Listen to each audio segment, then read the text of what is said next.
tell me where my things are. So as I was so beautifully introduced, my name is Erika Van Calcar. It's scary to think I've been a dietitian since 2004. You would think that means that I know a lot, and each year I realize that I know progressively less and less. And so today we're going to discover just how much I don't know and how much the rest of us don't really know as we talk about weight loss and everything that comes with it. So my lofty objectives are to increase the understanding of the just really complex nature of weight loss, weight management, attempt to increase the understanding of weight plateaus, why they happen, why we can be okay with them happening instead of freaking out with the people that we work with.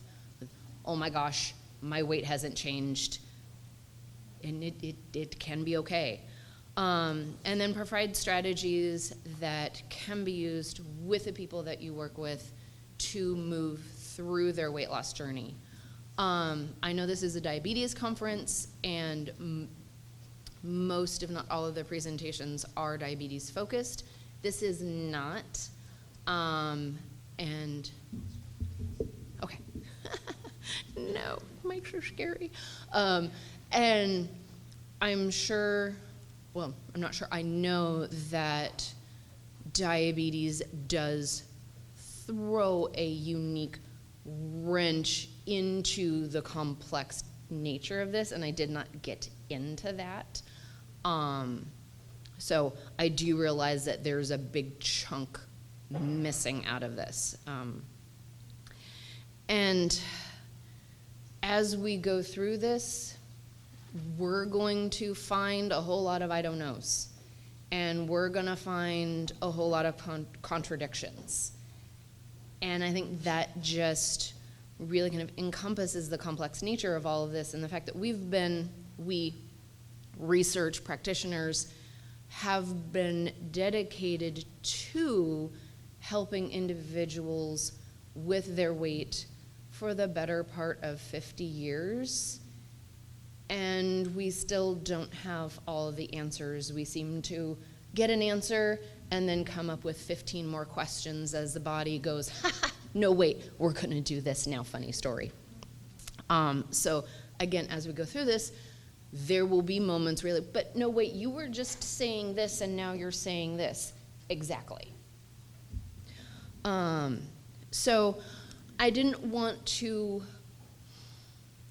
reiterate the beautiful map, the obesity map that we all know that the previous presenter did, had a beautiful visual of the progression of obesity.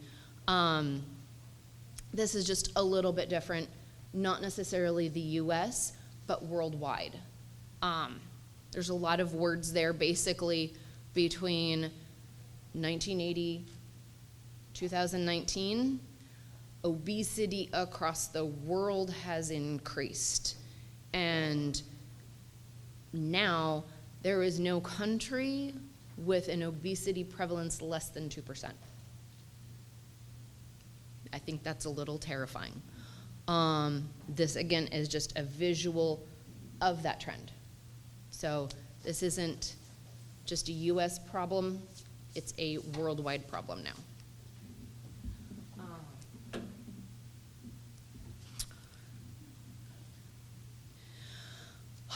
So weight loss. And again, we could probably spend a whole conference just talking about energy balance. But we're gonna fly through a lot of this. So if we are to lose weight, creating a negative energy balance is still important. Apparently I'm scared of the microphone and I keep wanting to come back here. Okay. we will try and be stationary. I'm not a stationary person. But there's so much else that interplays with that, and it's not just as simple as calories in or calories out or a matter of willpower. There's genetics and maternal history involved. There's the environment in which we live. There's the set point theory, or settling points. There's something that I just learned that it actually has a name. It's called adaptive thermogenesis. And all of that then can lead to the weight plateaus that the individuals that we work with, or even ourselves, tend to run into, either as we move this way or we move this way.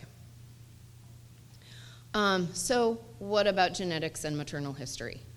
I think we've all worked with enough people to see that correlation between, grandmother, grandfather had issues with overweight or obesity, mom and or dad, brothers, sisters, aunt and uncles. So it's easy to track that family history of obesity and weight management issues.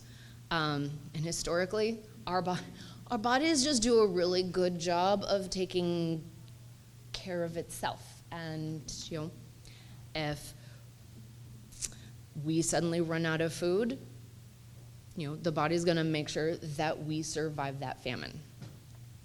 So genetically, we are predisposed to good storage habits. That it would be nice if the body at some point got the memo that maybe we don't have to work as hard. We're good, we're fine. In about an hour, snacks will be set up. And then in a couple hours, we'll have lunch set up. And then we'll have more snacks. We're fine, we're covered, we can calm down. In terms of maternal history, there's something that I found called the health and disease hypothesis. Basically, either excessive maternal intake or inadequate maternal intake can impact the fetus, which then can impact their metabolic adaptations, and it can also go downstream to then grandmother, mother, grandchild. You can see the pattern. And they did a study of the grandchildren of individuals who survived the Dutch famine and noticed that grandchildren's BMIs were higher than subsequent generations. I could not find the article, but I remember talking with somebody about individuals who had survived the Holocaust and seeing the same trend in subsequent generations, where those who survived concentration camps and then went on to later have children, that their children, their children's children, tended to have a tendency towards higher weight than previous generations. Now, is it cause and effect? Maybe, maybe not. Grandchildren are also now growing up in a much different world than their parents, their grandparents. So again, I don't think we can direct correlation, but it's an interesting twist to all of this. Oh, and it's just gonna keep, okay, there we go. In terms of our environment, I think this has been talked about ad nauseum. So I'm not gonna spend a lot of time talking about the obesogenic environment in which we live. But it is interesting that failure to lose weight or failure to maintain can be dictated by such a small degree in terms of caloric intake. I mean, if we think about 50 calories or even 150 calories, I mean, that's not even a peanut butter sandwich. That's like a quarter of a peanut butter sandwich. So it's really not a lot of, calorie movement one way or the other. Again, I don't think this is any surprise that highly palatable foods high in fat, high in sugar, cause, in the literature they call it passive eating, mindless grazing. We are more apt to, over the course of the day, walk past the coworker's desk and grab a couple of peanut butter M&Ms that they keep in the bottom drawer tucked way in the back.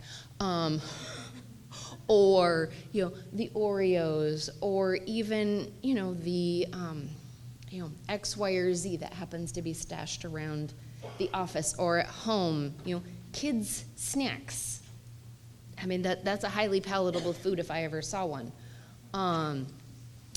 And so, those foods in our environment can then perpetuate this passive eating behavior. One thing I found interesting was I came across a study talking about how, these, I'm trying to look to see if I actually wrote it anywhere, where they were from. Men not in the U.S. Were basically overfed. And highly palatable foods, high fat, high sugar. And then they took them back to their more traditional diet. Low fat, high carbohydrate. They ate carbohydrates, oh no. Sorry, it's my own little pet peeve. And the return to a more traditional way of eating, more whole food way of eating, within about 3 months, their appetite regulation returned, but it took 2.5 years to return to their previous weight. And I just kind of wanted, when I read this, I kind of stopped and thought, it's like, how many people that we work with would stay on something, any kind of diet prescription for 2.5 years? Not many. And I also would have loved to see them do the same study on women, to see if women actually were able to return to their previous, their weight prior to being overfed. Or if they were, how long would it take? So, interesting study, something to think about, something to look at, raises a few more questions I'd like to see a little bit more. And then, in terms of the obesogenic environment, I mean, the standard American diet, we can track its progress across the world and see, places, countries, towns where they didn't struggle with weight, diabetes, until the McDonald's popped up, until, this or that came to town, and then all of a sudden now we're struggling with weight and disease issues that maybe we didn't struggle with prior. Interesting. Oh, okay, there we go. Obviously, I don't make many PowerPoint presentations, so again, I appreciate you muddling through this with me. So the set point theory basically says that the body has a desired level of, and I love this word, a desired level of fatness. I prefer to think of it as, our bodies enjoy a relatively hefty savings account. We like to have a lot in reserves. And so with underfeeding, overfeeding, the body does a fairly good job of adapting, just general movement, metabolic rate, up or down, to kind of keep us within this fairly narrow, comfortable range. I think we've all experienced, either through ourselves, through other people, the comment, and I hear it all the time, I can either eat everything or I eat nothing, and my weight stays within the same 5 or 10 pounds. Or, over, decades, well, I was within this like 5 or 10 pound range, in my 20s, and then in my 30s we went up to here, and in my 40s we went up to here. And that's where we get into the idea of potential settling points, or the comment that I hear a lot, I was losing weight and then I got to here, and then try as I might, I couldn't get past this. That also kind of can, you can either think about it as, that set point, we've got about 5 or 10% away from that set point, or settling point where, okay, my body is happily settled here. In the research papers that I looked at, that I used for, sleep therapy, typically when people lose weight or are underfed, there's a decrease in total energy expenditure, resting energy expenditure, or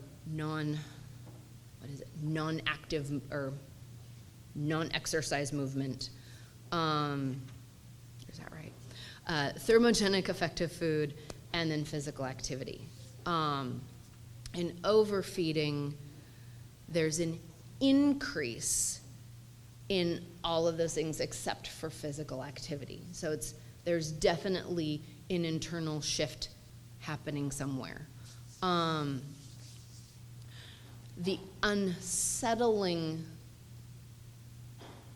truth to all this is, regardless of what we know of resting metabolic rate and thermogenic effect of food and all of this, still 80 to 90% of children and adults who have lost weight return to that previous weight.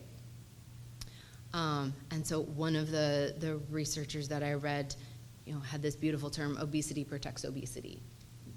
And it's, this is a hard fight, obviously, when 80 to 90% of people who engage in this battle, I don't want to say lose, but they continue to struggle.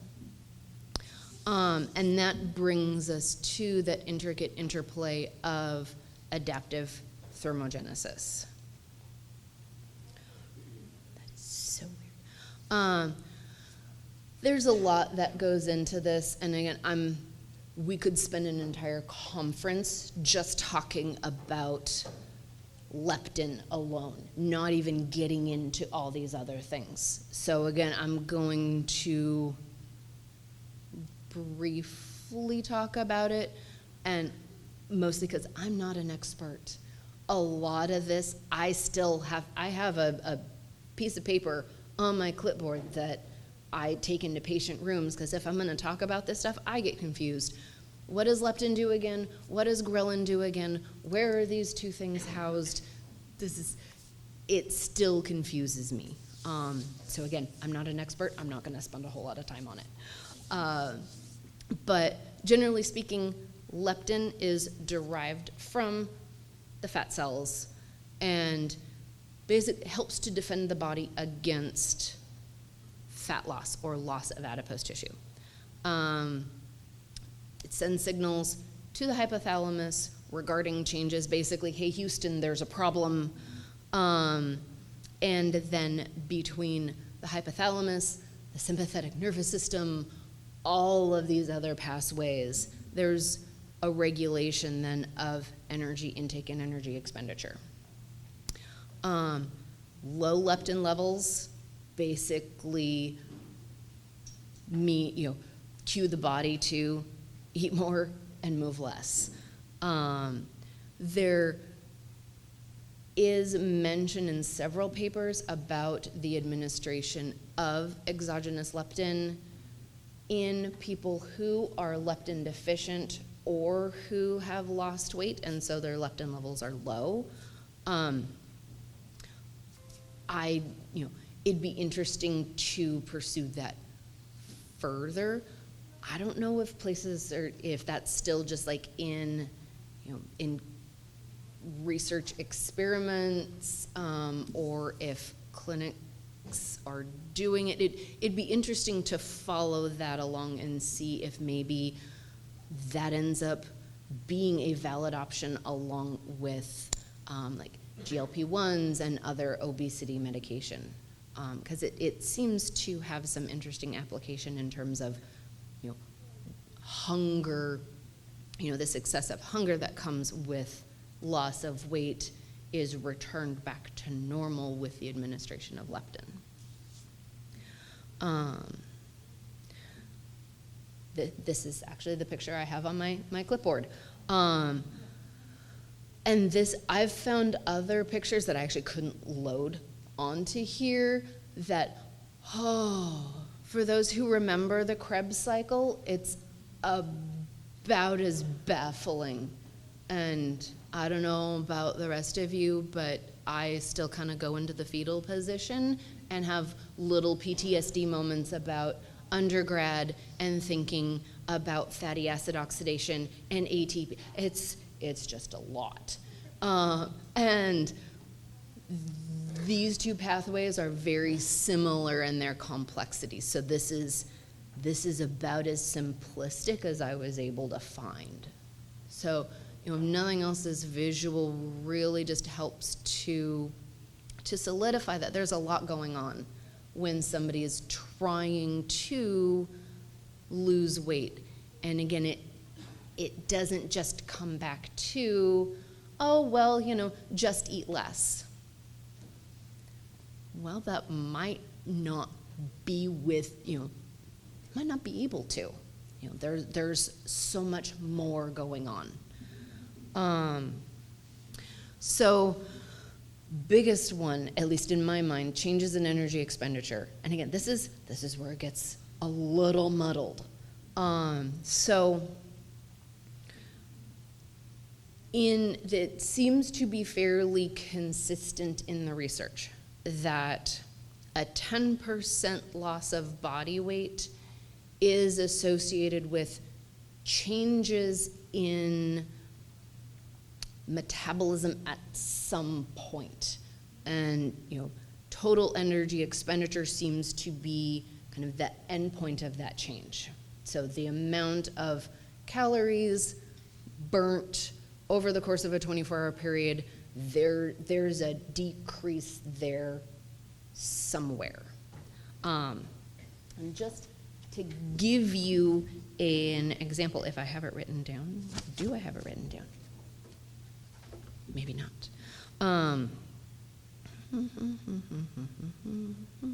Nope, I didn't have it written down on the paper. So 10% loss of body weight is now then followed by a 20 to 25 decline in total energy expenditure. So to kind of look at that in practical terms, if let's say I needed 1930 calories to maintain my weight, and that is BMR, that's an activity factor, whatnot. Well, if I lose 10% of my body weight, then according to the Mifflin-St. Jeor calculation, which is kind of our gold standard outside of indirect calorimetry, that then my total calorie needs to maintain that weight would be about, what did I figure? It's about 1850. But according to then the research that has been done, my actual needs, because I have experienced weight loss, are going to be about 10 to 15% less than what is expected, which basically means instead of like 1,850 calories, I actually need to drop them down further by about 190 to 250 calories. That's a lot of math. So again, I think this just goes to show the struggle that not only the individual, but then those of us working with people have to go through in terms of figuring out, okay, well, what kind of prescription should we give to somebody? There are conflicting opinions in terms of how long this metabolic adaptation lasts. Some research says it can go on indefinitely. Some research seems to allude to, after about a year, any kind of adaptation, let me back up, a year after weight stability. So lose weight, we're still struggling, we're fighting to keep our weight here. But after about a year, maybe we don't have to struggle as hard. We don't have to be as restrictive as maybe we were here. But I haven't found a general consensus of, is it that? Is it that?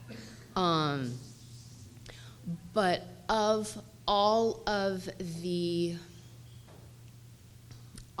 pieces that go into that total energy expenditure over a 24-hour period, it's the non-resting energy expenditure that seems to be most affected by weight loss. Basically, in English, what that means is that the muscles become more efficient with weight loss. And so that amount of energy that the body uses in exercise, in general physical activity, the body burns less than it did before, which, if you think about it, makes sense. Because if we lose 10 pounds, 15 pounds, 20 pounds, 30 pounds, the body has to work less because there's not as much weight on those muscles. We're not moving as much through space. If you think about walking around Costco and you're like, oh, I'm just gonna go grab dog food, and so you go down, you pick up one of those, and you walk towards the front. Once you get to the front, you're sweating a little bit. And so, your muscles have to work a little bit harder, both your arms, your legs, just, your body is carrying around more weight. You dump that, your body isn't expending as much energy because now we've dumped that 30 to 35 pound bag of dog food. So we become more metabolically efficient, which sounds great, but then that just means we have to work a little bit harder now to create that energy deficit. And this has implications for then continuing that loss of weight, but then also weight management down the road. Are we all horribly confused yet?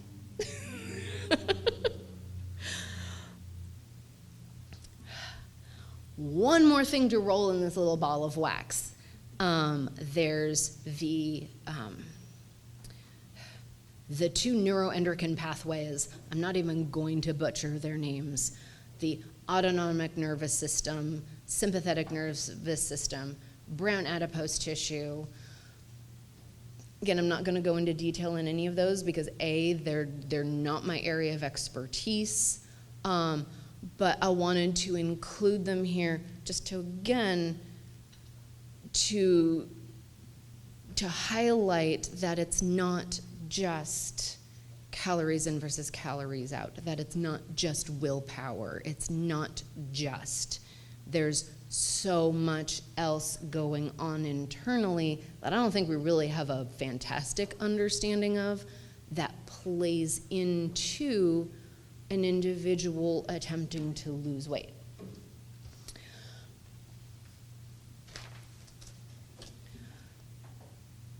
So, you've been working with somebody, they've been losing weight, it's been fairly consistent. They come in to see you and they are angry, they are sad, they are frustrated because once again, they're out the same, plus or minus. I put 1 to 2 pounds realistically for most of us. If we talk to somebody, it's not 1 to 2 pounds. It's like the same 3 to 4 pounds. It's the same 10 pounds back and forth, back and forth, back and forth. And it's been 2 weeks, 4 weeks, 6 weeks.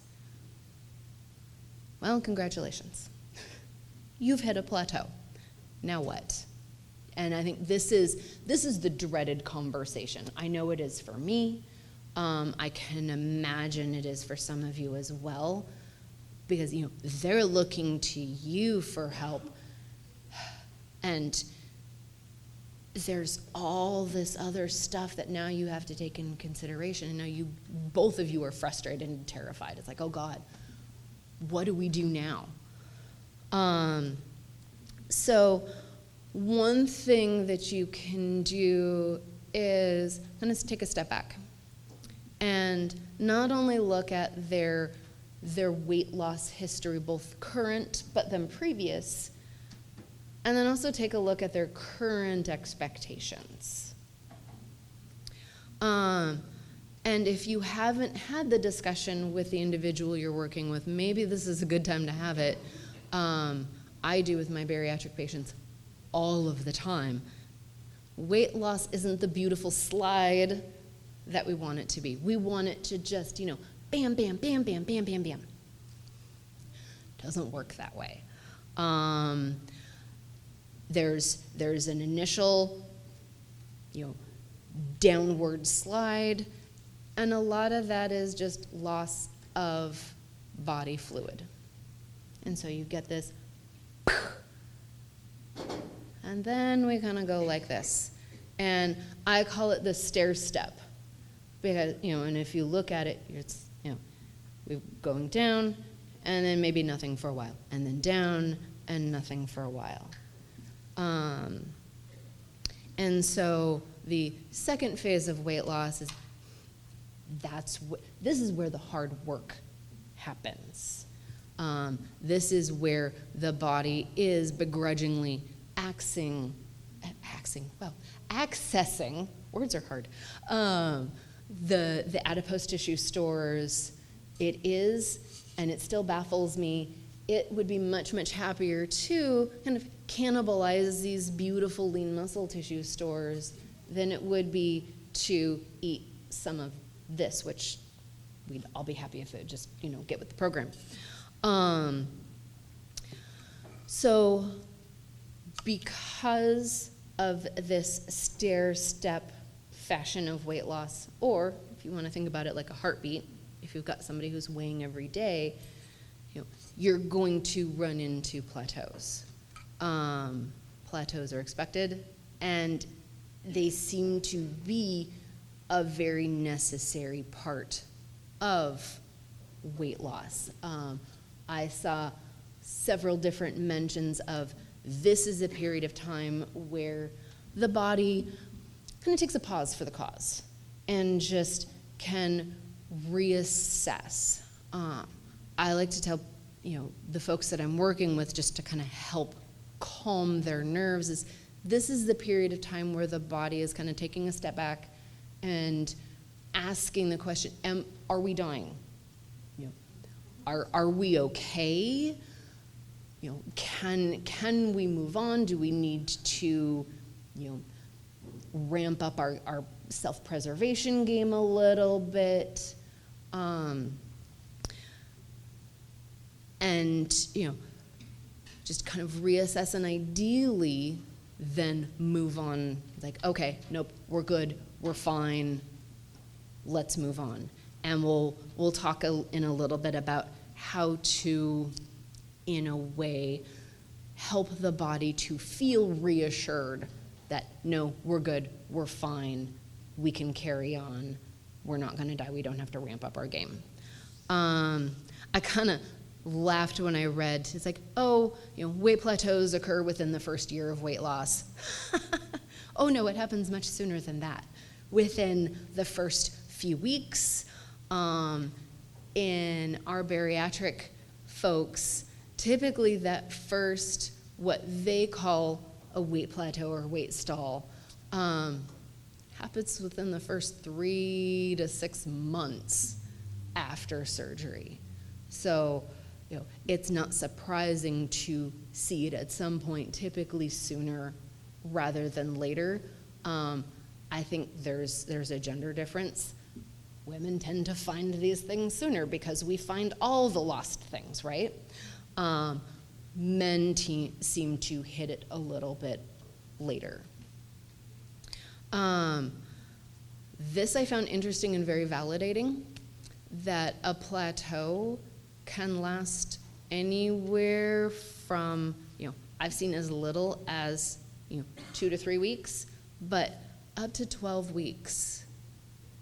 And again, having that knowledge, both, within yourself, but also sharing that with the people you're working with and setting that expectation early.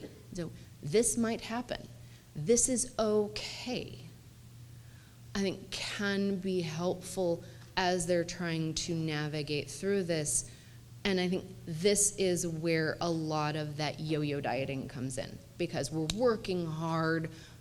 We haven't had chocolate or pizza in weeks, if not months. We're killing ourselves at the gym, and our weight loss is stuck. And they're still working. Nothing. I don't know about you, but I'd give up. I'd be like, well, what's the point of killing myself when nothing is happening? And so then we have moments, and we say to heck with it, and we eat all the things, and then we get pulled into the clinic, and our A1C is up again, or our weight is up again, and we feel guilty, and we go back on the next diet we find on TikTok, and we keep doing this. So what I like to do with folks who are experiencing call it weight stability, sounds a little bit more gratifying than a weight loss plateau, is talk about how this is the perfect time to figure out how to maintain. Because we're really good at, losing a lot of weight fast and then gaining weight really fast. Not many of us, or not many of the people that we work with, have a good mastery of how do I eat to keep my weight here, because we're constantly in this flux. And so it's an interesting challenge. We'll also do this with folks who are experiencing, a lot of stress at work, a lot of stress at home. They're going to be traveling. The holidays are a great time to practice this. Let's not try to diet and lose weight during Thanksgiving and Christmas, dear goodness, or Halloween. Let's just work on how to maintain this weight, which also then may allow the body to regulate hormones a little bit, maybe, kind of reestablish a set point, or, find this new settling point. And then after this season, this stress, this crisis, what have you, then let's try at it again. But maybe this is a good time to just practice. I liked what and I wrote it down because my memory is hard, and if it's not written down, it's not true. I liked what the presenter before me said, small changes have huge effects. Amen. Amen. We tend to want this immediate gratification, and we want to just make all the changes right now, good, bad, black and white. And that might not be the best way to go about it. What does slow and steady actually mean? In a paper, it was in one of the exercise physiology research journals, and if the citation for it is in my reference section, and I can point it out. They looked at kind of what rate of loss would be best to, utilize adipose tissue while preserving lean muscle tissue. And the consensus in that study was about 0.7 or 0.7 a pound a week. Again, my math is horrible. There, whatever that percentage is. There's a reason I'm not a math major. And so what that translates to is if, we were working with somebody who was 165 pounds, that looks like about 1.1 pounds per week. If we were working with somebody who was about 250 pounds, that looks like it's about 1.5, 1.75 pounds per week. So not the 3 to 4 to 5 pounds per week that most people want to see. So again, that kind of comes back to, reassessing or assessing their expectations for this weight loss adventure.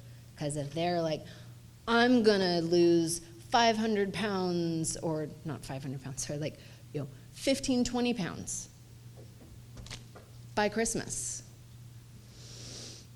we might want to kind of talk about things a little bit, maybe reassess those expectations, maybe work on some smaller changes that again have a bigger impact later on. There it is, the International Journal of Sports and Nutrition and Exercise Metabolism. Whew. Also, if we look at weight history, and we ask them, it's like, okay, well, what have you done? And 3 years ago, I was able to lose 100 pounds in 6 months. So you have a history of these huge weight fluctuations, which potentially has its own metabolic consequences. But that also tells me that you might not be very good at making those small changes. You rip and tear everything out of your diet, and then you lose all this weight, and then everything comes back in, and your weight comes back this way. So maybe again we need to do a little bit more education on what diet balance actually means, and making those small changes. And for you practitioners, doctors, PAs, nurses, this would be a great time to refer to your dietitian. Just throwing that out there.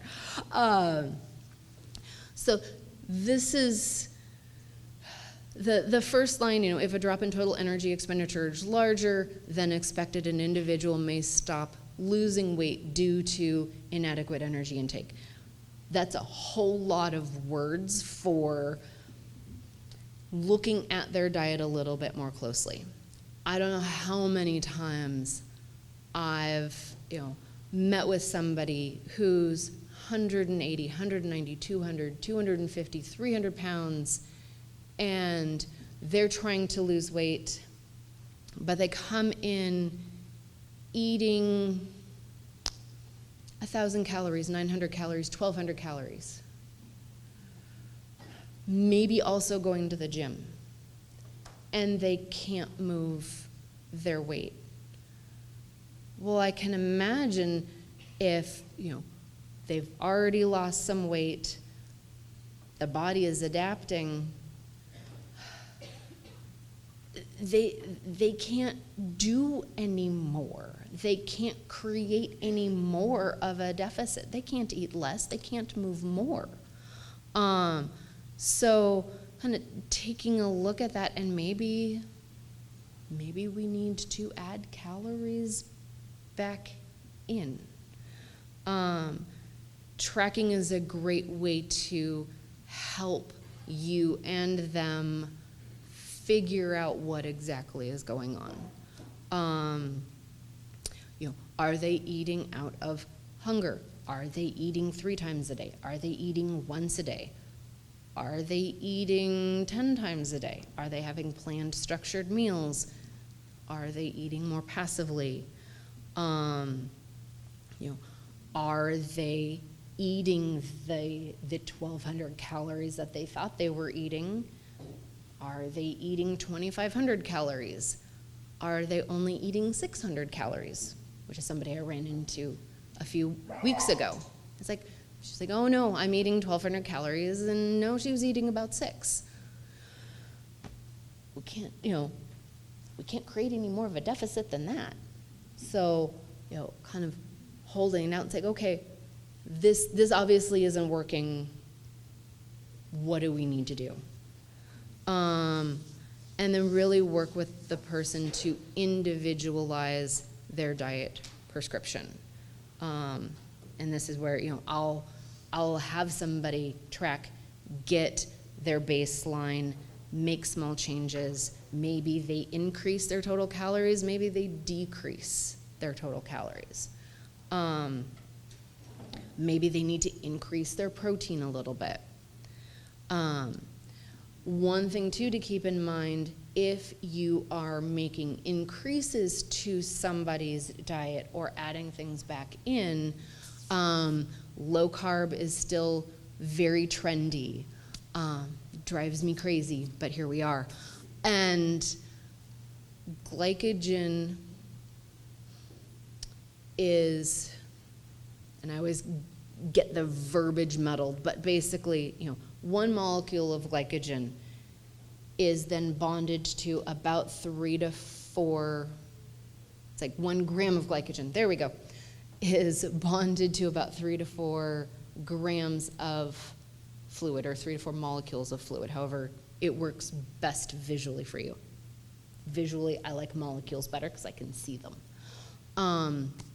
So if you are adding carbohydrate back into somebody's diet, and we do it rapidly, all blood sugar aside, they may see a 3 to 5 to 10 pound weight gain because they've been in a carbohydrate deprivation or glycogen deprivation. And now you're adding all of this back in, and the body's like, oh, we're gonna put stuff back where it needs to be in the muscles, and you're gonna see that fluid shift as well. So again, small changes, slow changes, but also disclosure to the person you're working with, like, look, we're gonna do this, but you might expect to see this. So just hang on, bear with me, we'll get through it, we'll get to the other side of it. Protein, I thought was interesting, requires more usable energy for metabolism and storage. Not that we're going to eat a high protein diet to then ramp up that thermogenic effect of food. We're going to eat a high protein diet for satiety and to preserve lean muscle tissue during active weight loss, but I just thought that little tidbit of knowledge was interesting. And studies do suggest that a higher protein diet versus like a medium or low protein diet does have a more positive effect on satiety and post-meal hunger, which makes sense. If I eat a handful of Ritz crackers or Triscuits or Wheat Thins for a snack, I might need to have like 3 or 4 handfuls before I feel physically satisfied, and it's probably not going to last for very long. I add some meat and cheese to that, the associated protein, little bit of fat, I'm going to be much more satisfied for longer. With blood sugar management, now you've got a much nicer kind of blood sugar trend that if you'd just eaten the crackers, blood sugar is going to do this, which also then influences hunger and then food seeking. No surprise that higher protein diets or adequate protein diets are much more effective if they're met with food. Solid food sits in the stomach longer. Liquid, doesn't matter how much protein is in the liquid, tends to leave the stomach faster.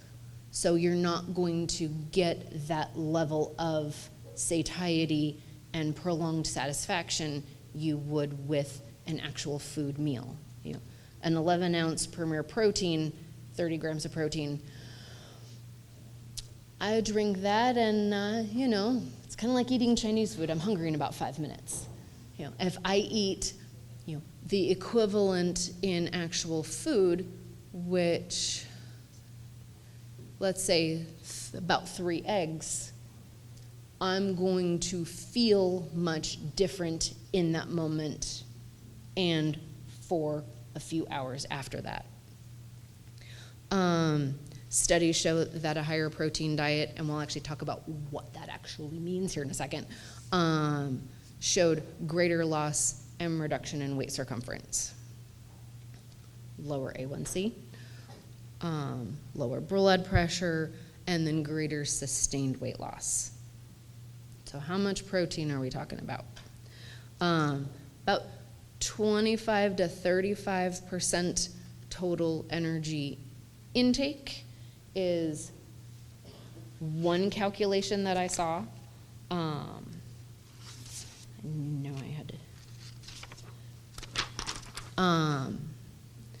Another calculation that I saw was 1.2 to 1.6 grams of protein per kilogram per day, or about 89 to 119 grams a day for women, and 104 to 138 grams a day for men.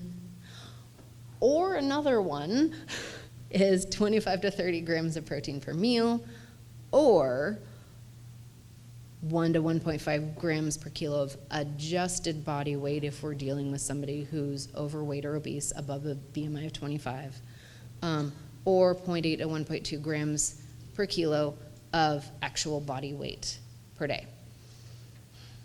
Those are a lot of options. Again, my goal is to confuse and confound. What's the right one?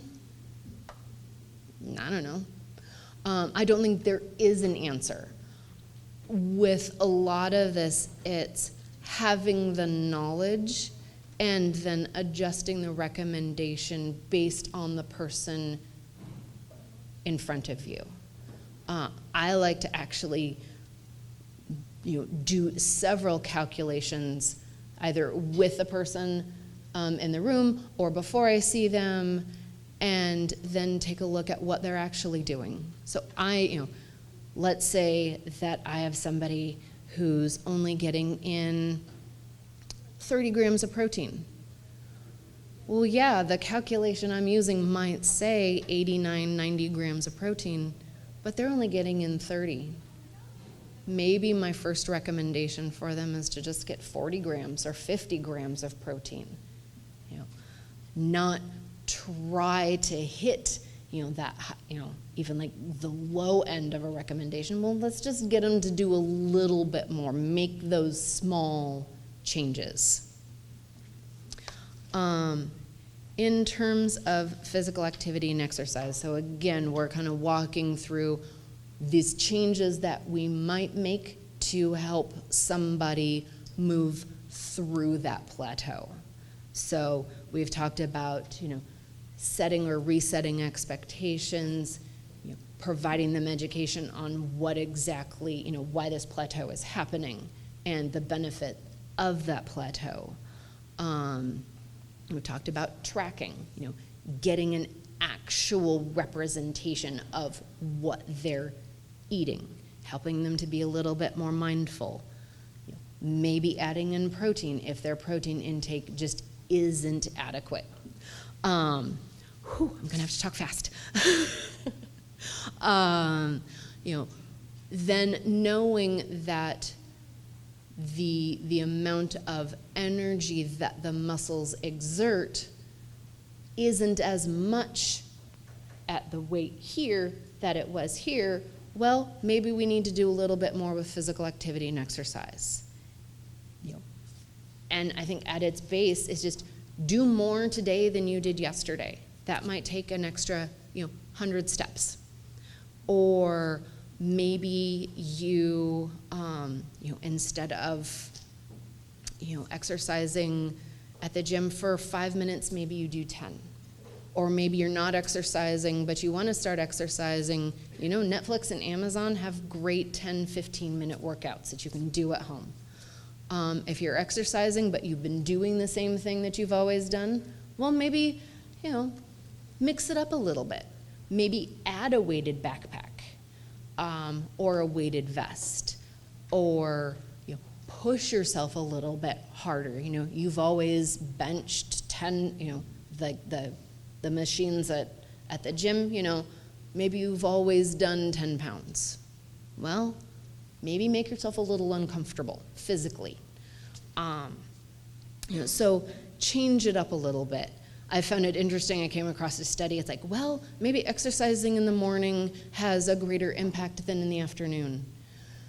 I think we can quibble over the details, but at its base, just get people to move and find value in the movement and joy in the movement. Because if they do the movement because you said to do the movement, but they hate the movement, they're going to stop doing the movement. At some point, I don't care if they do yoga or if they dance silly in the kitchen with their cat. Just, they're moving, and it's great, and it's glorious, and if they like it, they'll keep doing it. In the slide that is now up online, wasn't until last night at about 9:30, but anyway, here's just examples of moderate and vigorous intensity exercise. And also it can help to do a body composition analysis. There are body comp scales you can buy for home use. There are body comp scales that you can get for clinic use. I think it's a great way to take a look at what's going on inside. Weight's been stable, what the heck is going on? Well, let's compare your body composition from your initial visit to now 3 months later. Oh, look, yes, your weight's been stable, but the amount of adipose tissue and visceral fat has come down, and your lean muscle tissue has actually gone up. Oh, well, that changes everything. But if we're just looking at that number on the scale, that can get horribly frustrating. Briefly, obesity medications, bariatric surgery, also options if you've got somebody who's stuck, legit stuck. You're out of ideas, they're out of ideas. It may be time to have that next conversation. It's not a cop-out. It's definitely not the easy way out. I have my patients tell me all the time, dear goodness, I'm working harder now than I ever did before. You're darn right you are. But it's definitely a valid conversation to have. I'm gonna kind of skip through weight maintenance because that wasn't the primary point of my talk, but there's some really good, can I go back? Yes, so this article written by somebody in Suzanne, I'm not gonna butcher last names, or the National Weight Control Registry. These are good resources to look at just the amount of effort that it takes to actually maintain a weight loss. of even like 30 to 50 pounds. There's all sorts of external, internal influences that happen while you're working to either, to maintain that loss. I want to briefly, in like 2 minutes, go through a case study. I'm very tickled with my work with this gal. She's 27 years old, 5'2". I initially did a body comp just to get a baseline. It was her first visit. We're going to do this. We're going to use it later to compare. Initially, when she came, she had a lot of carb phobia, black and white thinking. She would either restrict, and then binge on all of her favorite foods. And then restrict, low carb this, reduced calorie, yada, yada, yada. And then it'd be, oh my gosh, I want, Red Robin pizza and chips. And so then she'd go to this side. And so it was this back and forth. So I had her track. It's like, I want you to do kind of your usual eating habits for 1 week. I want you to track what you would like to do, for a week. Come back, see me, we'll see what happened. When she came back, she had a lot of aha moments. When she was just eating whatever she wanted to, her calorie intake was a whole lot higher. Then when she was being mindful and meal prepping, she didn't track exactly how I wanted her to do it, in that when she, that second week, she still had some treats. But what that did was that gave both she and I some really good information about how she could still have some of her favorite food and not go, quote unquote, overboard. She had another interesting aha moment where she felt that she was a little bit more in control that second week. She didn't feel the need to binge. That right there is a huge win. If we do nothing else, if we can get her to not experience or engage in that back and forth eating, I feel that that's a win right there. That is going to help in terms of not only potential loss, but maintenance. So we planned on kind of keeping her in that second week range. And, kind of keeping everything stable. She was happy there. She was comfortable there. If it's not broke, let's not fix it. During that, and she had actually lost a little bit of weight between that initial visit and this first follow-up.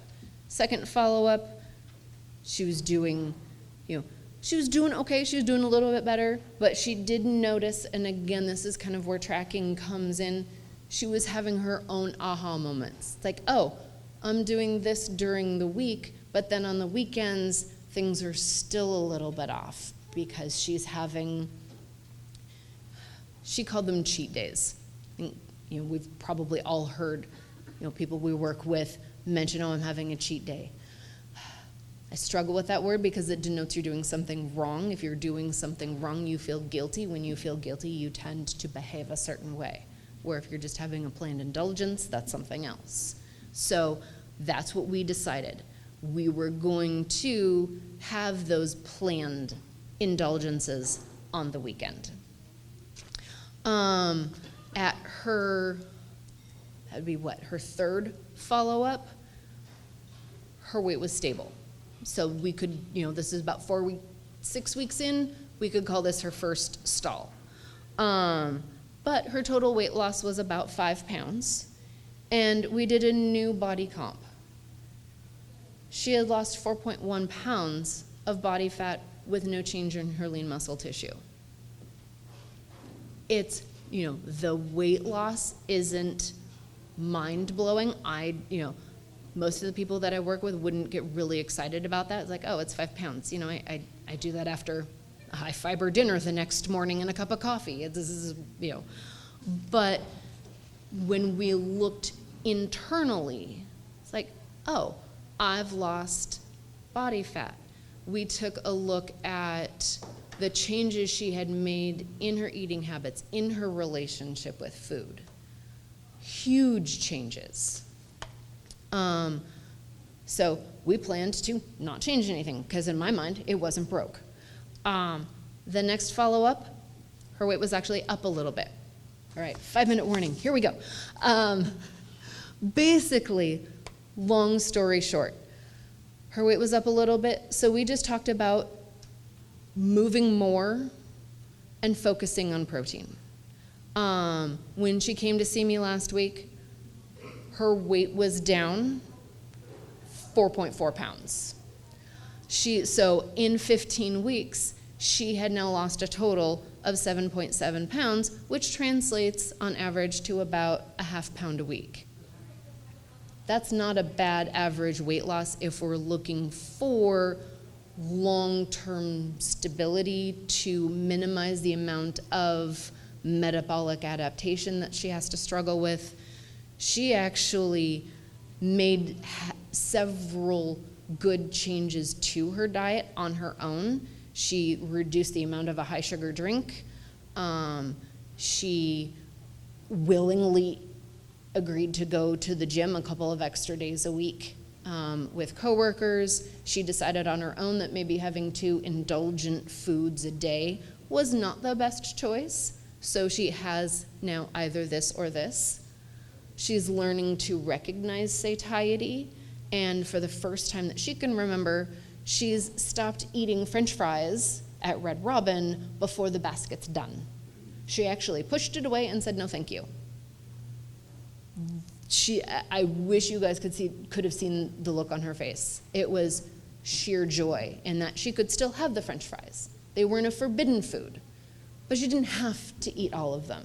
And she told me that this morning in the shower, I realized that I haven't felt sick and bloated and overstuffed in weeks. Again, huge. Is it, if we were doing a research study, is this statistically significant number-wise? Maybe, maybe not. But if we think about long-term habits, long-term behavior change, almost all of these things she's done on her own. She's adjusted her calorie intake all on her own. There have been slight reductions, and this is something she still feels that she can maintain forever. So this isn't a diet. We're now working on a lifestyle change. This is how I, kind of figured out what her energy needs might be. Here you can see the 2 different calculations. This is just the Mifflin St. Gior at her different weights. I think I finished with 1 minute left. So you guys have 30 seconds for questions. I also have a booth out here that I'm going to be hanging out for the next 2 days. So you guys are more than welcome to come ask questions, because I know that we're kind of running out of time a little bit. But thank you so much for muddling through all of that with me.